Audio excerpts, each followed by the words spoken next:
I'd like to give a really quick disclaimer for this video before it actually starts. I will also put a timestamp on the screen. If you would like to skip this part, you can go right to the start of the video. But recently, my girlfriend and I moved into a new apartment, and honestly, that's why this video has taken so long to actually come out, but here we are, finally. But in this new apartment, I have my own office, and this office is essentially empty. All that's here right now is my desk with my setup, and there's nothing to absorb the sound, so the echo is horrible in this room. I did order some sound absorbent foam, but it's not coming until the middle of this week, and I really wanted to get this video out today. So I just wanted to say that a good portion of this video, the audio is not great. I'm doing my best. I'm trying to edit out the echo as best as I can. It's just kind of difficult to completely get rid of echo. I don't really know if you actually can. There's a pretty cool little thing I can do in my editing software to help, but it still doesn't do as much as I would like. So my bad for this. I hope the audio quality isn't too bad. It should get fixed hopefully by the end of the week, and then my next episode will have normal audio again. There are some parts in this video though that were recorded at the old place, so that sounds fine. It's just the newer stuff that I recorded just not sounding the best. Thank you so much for watching though, and I hope you enjoy the video. Now in episode 3 of this series, I built this castle. It's not the greatest looking castle, but I think for being my first ever castle, and for it mainly being a freehand build, it's not too bad. It's also quite practical. This is where I store all of my villagers that I still trade with today. But in today's episode, I plan on building a far bigger and a far more intricate castle. The castle I plan on building is heavily inspired by another Minecraft creator. His name is either Inky or Incy, I don't know how it's pronounced, but a link to his channel will be down in the description below, and I'll talk a little bit more about the inspiration I took from him later in the video. But without further ado, let's get started with this episode.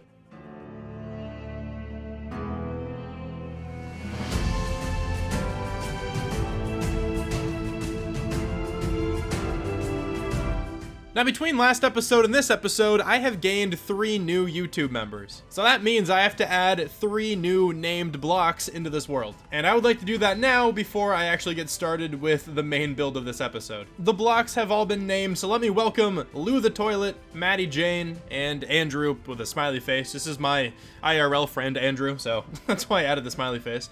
But they're all going to be added into this chest, along with Glitch McGamerMom, who was the first YouTube member. I've alluded to this already, but if you would like to be named a block in this world, you can head down to the description below, click on the join link to my channel, and you can go ahead and join and become a Shramalam. I only have 1 tier at the moment, but I'm thinking of a few others that I could potentially add in the future, but the current one I have gets you a block named in this world. And don't worry, I'm going to be moving them out of this chest, probably in this episode, because the castle that we're going to be building is going to be the home of all the YouTube members, and probably some other things, but I think the main portion of that building is going to be for the YouTube members. Speaking of this castle though, we should go ahead and start working on it. We have to gather a lot of materials.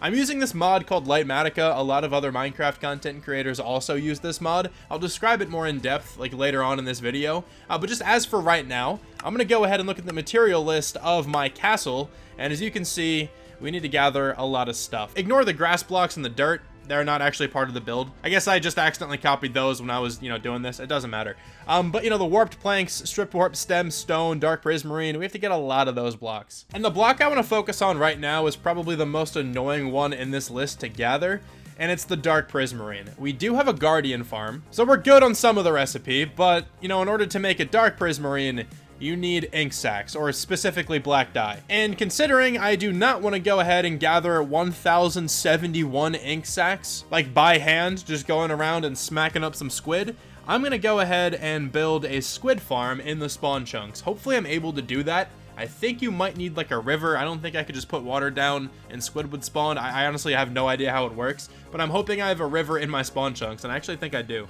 Just like nearly every farm in this world, yeah, I'm nowhere near smart enough to build one of these on my own without any kind of extra help. So I decided to go to YouTube, and I found a pretty good looking squid farm, and it doesn't really require all that many materials. The link to this farm will be in the description below if you would like to build it yourself. The only material that I actually have to go gather is some sand, because I need 3 and a bit stacks of glass, and as you can see, we don't have any sand and we have 1 piece of glass, so that's probably not going to cut it.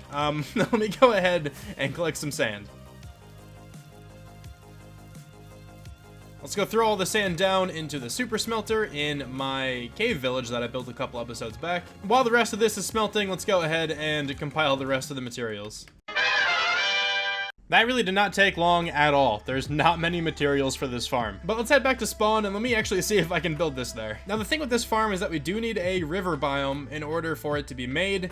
And I'm not sure if this area is in spawn chunks or not. I think this is probably the closest river biome we have. I'm still gonna try over here just in case it is. But now that we actually found an area where we can build this thing, I say we just cut it to a time lapse until I'm done building.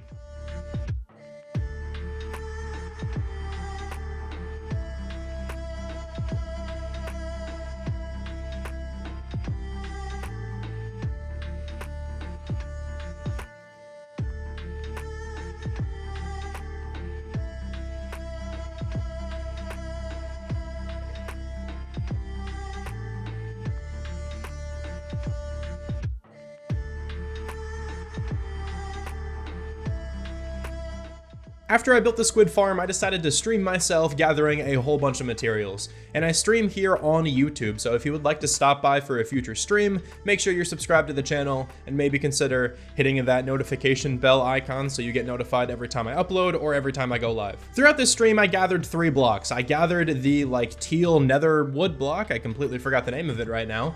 But I needed a crap ton of this stuff, so I gathered, I think, more than a shulker box of it. I gathered a bunch of spruce. Of course, it's ya boy.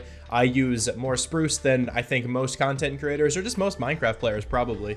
I use a ton of spruce wood because it's the best looking wood. It has the best blocks. That's just not an opinion. It is straight up just a fact. And then I also gathered some deep slate, another block that I use all over the place because it's a very nice looking block with a ton of different variants. After my stream for the next couple of days, I would continue gathering a whole lot of materials, but many of the materials I needed, I actually kind of already had. I needed a lot of stone, I needed some tuff, some cobblestone, I had all that in my storage room, and also I just needed to go through the process of crafting everything down into the individual blocks that were needed for this build. But after I gathered all of those materials, it was finally time for me to fix my squid farm, because my squid farm was broken. It just wasn't working at all. My plan was to take the limited number of sponges that I had and make little water canals and drain out the water all around the farm to limit the spawning area for the squid to only within the farm. But that also really didn't work. It took me like an hour and a half going around draining out water, and I saw like no progress. So I regret to inform all you guys, I decided to take matters into my own hands and swim around killing like every squid I saw. Wow. This honestly didn't feel great. Squids are pretty chill mobs. They kind of just hang out, vibe underwater, and like sometimes suffocate on sand. I don't know, they don't really do anything, so I felt bad kind of destroying an entire ecosystem of squid, but it's fine. You know, it's Minecraft, they're gonna respawn, we're all good. Once I did that though, for like an hour and a half, I got all the ink sacks I needed to make all of the dark prismarine I needed.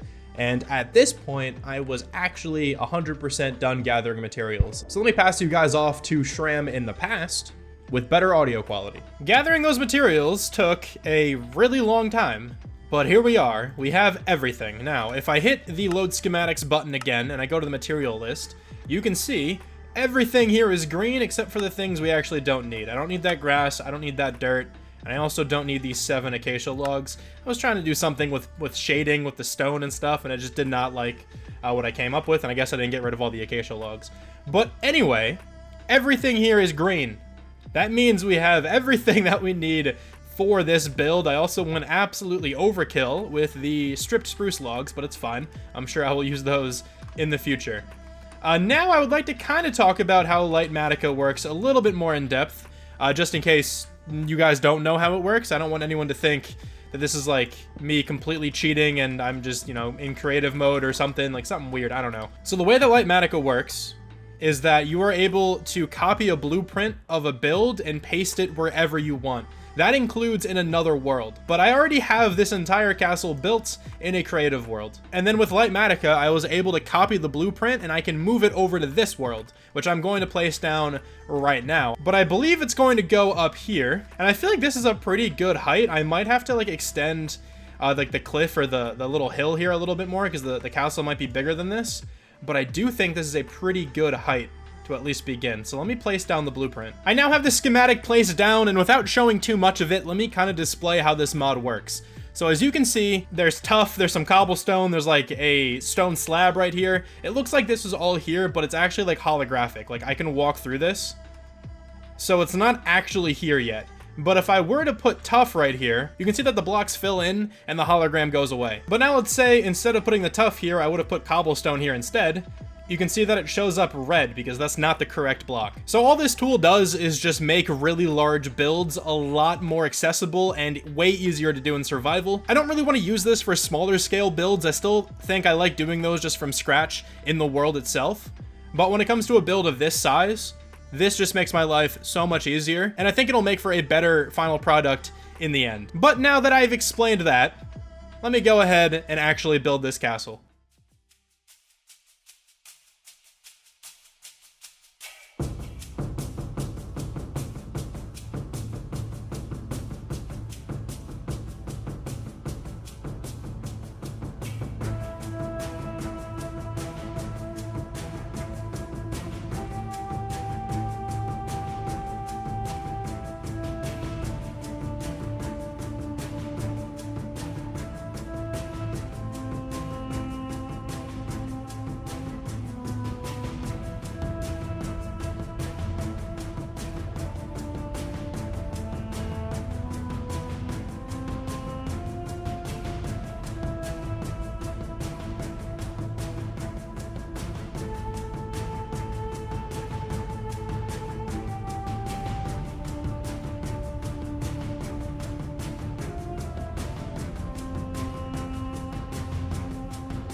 Here's a look at the completed castle, but I think it's gonna look a lot better once we throw on shaders. I'm really proud of how this build turned out. Honestly, this is probably my new favorite build that I've ever made, but I feel like every time I build something big, I'm gonna keep saying that. Anyway, I really like this one. And now I kind of want to talk about what kind of inspiration I exactly took from Inky. I'm just gonna call him that. I'm sorry, I don't know if it's Inky or Incy. I'm gonna go Inky.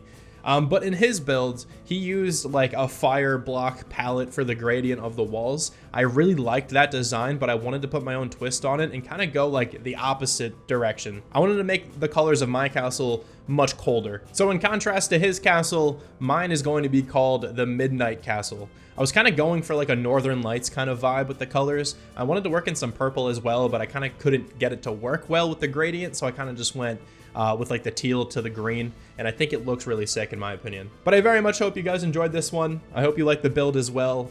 Thank you so much for watching one final time, and I'll talk to you soon. Bye.